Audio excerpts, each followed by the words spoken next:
Vamos lá, galera, continuando aí, ó, terceiro bloco, daqui a pouco a gente finaliza a teoria e cai para dentro do exercício. Então acompanha aqui comigo, ó.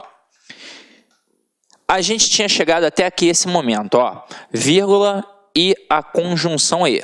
Quando isso acontece, você provavelmente já deve estar ligado que não tem vírgula, quando o E indica soma. E aí, vamos lá. A moça veio à festa e logo se foi. Então, este E, ele está marcando o quê? Soma. E o sujeito das duas orações é o mesmo.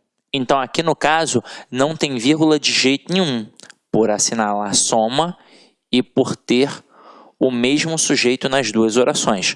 Agora, quando eu digo a moça veio à festa e o marido ficou em casa, reparem que este E, ele também indica soma. Só que é o seguinte, as orações possuem sujeitos diferentes. Em uma, o núcleo é moça. Na outra, o núcleo é marido. Quando isso acontecer, nós temos uma vírgula facultativa. Ok? Vírgula facultativa. Então, eu tenho um caso em que não tem soma e eu tenho um caso em que eu tenho a vírgula facultativa. Sidney, tem alguma coisa a mais? Tem algum caso em que eu tenho uma vírgula obrigatória ali? Tem, mas não no E que indica a soma, em outro tipo de E. Então, acompanhe aqui comigo alguns exemplos que eu vou apresentar para vocês agora, ó. João trabalha e estuda. João trabalha e Pedro estuda. João estudou e não passou.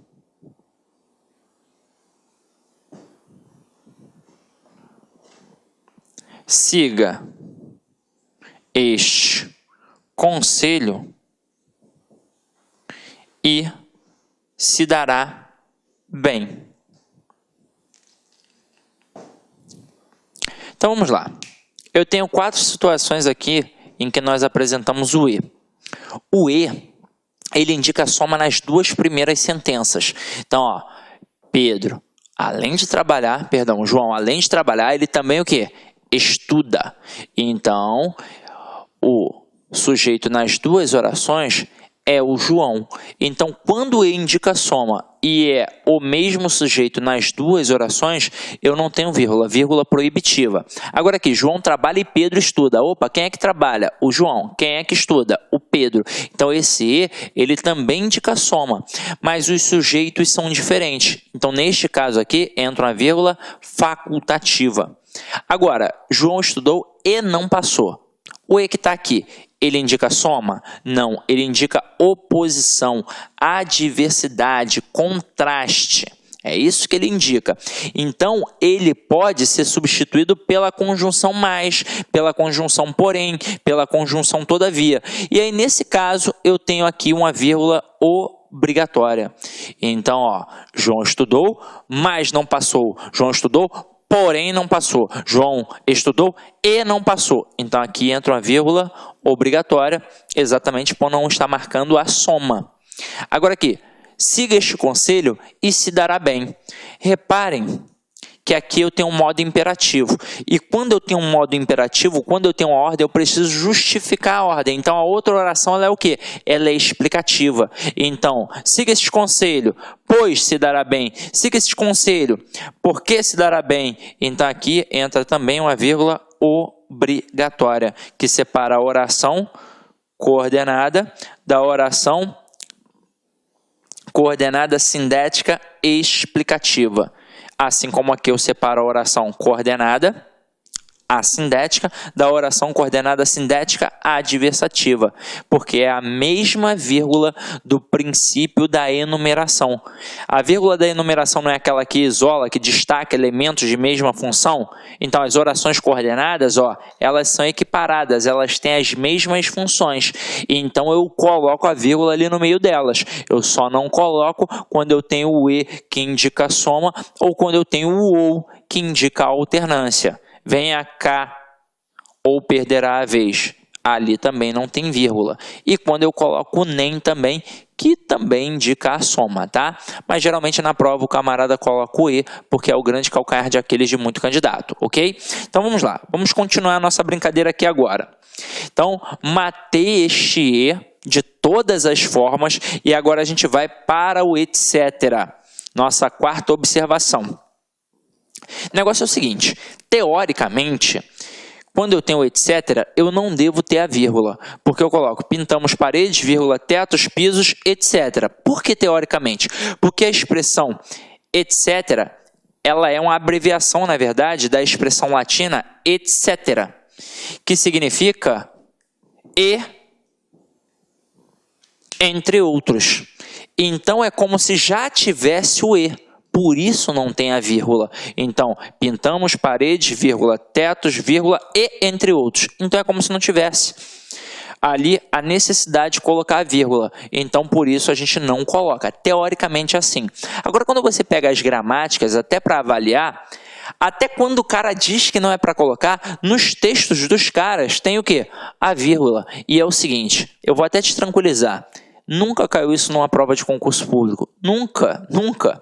Mas, a título de curiosidade e a título gramatical, teoricamente não deveria ter o quê? A vírgula. Tanto é que quando eu produzo um texto, eu evito a abreviação. E o etc, ele é uma abreviação. Então, o que eu coloco ali ao invés de colocar o etc? Eu coloco entre outros. Beleza? Tranquilo? Então, vamos lá. Como não é muito importante, vamos adiante. Agora, a gente tem que trabalhar a vírgula e o quê? Todos viram que a água acabou e o professor pediu que todos fizessem silêncio. Nessas duas primeiras construções, a gente tem o quê? Conjunção integrante. Todos viram isso. O professor pediu isso.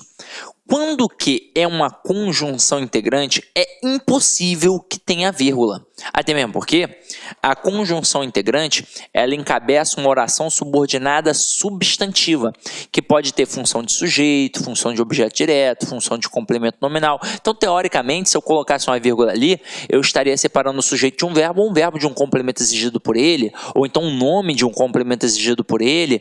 Então, não tem vírgula de jeito nenhum. Nenhum, a não ser que apareça uma estrutura intercalada ali no meio, e não é o caso aqui dessas expressões. Agora, quando este que for um pronome relativo, ele encabeça uma oração subordinada adjetiva. E aí, quando eu tenho uma oração subordinada adjetiva, eu tenho uma divisão. Eu posso ter a oração subordinada adjetiva restritiva, que não tem vírgula, e a oração subordinada adjetiva explicativa, até porque todo termo explicativo na língua portuguesa tem a vírgula. Então aqui, restrição. Os alunos que foram aprovados não farão prova final. E aí vamos entender por que aqui a gente está fazendo uma restrição. Os alunos que foram aprovados não farão prova final. Isso significa que não são todos os alunos que foram aprovados. Então, quem é que não vai fazer prova final? Apenas aqueles que foram aprovados. Ou seja, tem aluno que não foi aprovado e, consequentemente, vai fazer a prova final. Tranquilo ou não tranquilo? Então, aqui eu tenho uma restrição. E por que a gente não coloca vírgula? Porque é de suma importância para o entendimento da frase. A gente estudou isso nas orações subordinadas adjetivas. Agora aqui, explicação ou generalização. Eu digo assim, os alunos que foram aprovados não farão prova final. Então, na hora que eu coloco vírgula, eu não marco que é um termo explicativo? Marco. E se é um termo explicativo, não pode ser retirado? Pode. Então, é como se eu pudesse dizer, os alunos não farão prova final. Então, aqui eu tenho uma explicação. Nas provas, os camaradas perguntam a classificação da oração, se é oração subordinada adjetiva, restritiva ou explicativa, é mole, quando não tem a vírgula é restritiva, quando tem a vírgula é explicativa, ou seja, quando não tem vírgula indica uma restrição, quando tem a vírgula indica uma explicação. E agora, vou te perguntar, se eu retiro a vírgula, tem algum prejuízo gramatical? Nenhum. Continua tendo a estrutura correta, mas eu tenho que alteração semântica, ok? Agora aqui, a Terra que gira em torno do Sol é o terceiro planeta do Sistema Solar. E mais uma vez eu tive aqui agora uma estrutura de explicação. Quem é que gira em torno do Sol? A Terra. Então aqui eu tenho uma oração subordinada adjetiva explicativa. Só que é o seguinte, em relação a essa explicação, você precisa tomar muito cuidado, porque às vezes o avaliador ele é traiçoeiro. Então ele vai dizer que essa estrutura que foram aprovados, que está entre vírgula, e essa aqui, que gira em torno do Sol, que está entre vírgula, ele vai dizer para você que sintaticamente é um aposto. E aí você vai pensar, faz todo sentido, mas não é. Ué, mas não pode ser retirado? Não é uma explicação? É, mas aposto é função de substantivo. Tanto é que eu tenho a oração subordinada substantiva apositiva. E aqui é uma oração adjetiva. Então, sintaticamente, sempre a oração subordinada adjetiva terá a função de um adjunto adnominal. Não importa se é restritiva ou explicativa, ok? E agora, última coisinha que a gente vai falar sobre a vírgula, que eu já mencionei antes, mas a gente vai dar só a ênfase aqui, ó. O que é vírgula vicária? O termo vicário, ou vigário, como as pessoas estão mais acostumadas, principalmente as que são católicas praticantes, significa substituição, substituto. Disse, por exemplo, que o sacrifício de Cristo foi vicário, porque ele substituiu o homem na cruz, que realmente deveria morrer pelos pecados cometidos. Então, uma vírgula vicária é aquela que substitui o verbo na oração. Portanto, faz com que a gente tenha um zeugma. Exemplo, João estuda muito, mas seu irmão quase nada. João estuda muito, mas seu irmão não estuda. Ou seu irmão não estuda nada. Então a gente omitiu o quê? Omitiu o verbo estudar. Então isso é um zeugma. A vírgula substituiu na segunda oração a forma verbal estuda. João estuda muito, mas seu irmão estuda quase nada. Então a gente entendeu, já tinha entendido, acho que anteriormente, o que é uma vírgula vicária que marca a omissão de um termo. Ou seja, é uma elipse, mas como é elipse de um elemento que já apareceu, a gente tem um zeugma, e se a gente tem um zeugma, a gente fez, na verdade, uma coesão referencial anafórica. Tranquilo? Agora, ponto e vírgula, galera. Olá, meus amigos, minhas amigas, olha só, você que está estudando para o concurso aí do Tribunal de Justiça do Estado do Paraná, uma grande oportunidade para quem almeja, para quem deseja o seu tão sonhado cargo público. Nós aqui do Lá Concurso preparamos, de novo. Olá, meus amigos, minhas amigas, você aí que está estudando para o concurso do Tribunal de Justiça do Estado do Paraná, nós aqui do Lá Concurso vamos ajudar na sua caminhada. Nós preparamos um super curso online, 100% online, um curso muito competitivo, com professores top de linha, como você assistiu essa pequena aula aí, a pequena demonstração da aula do professor.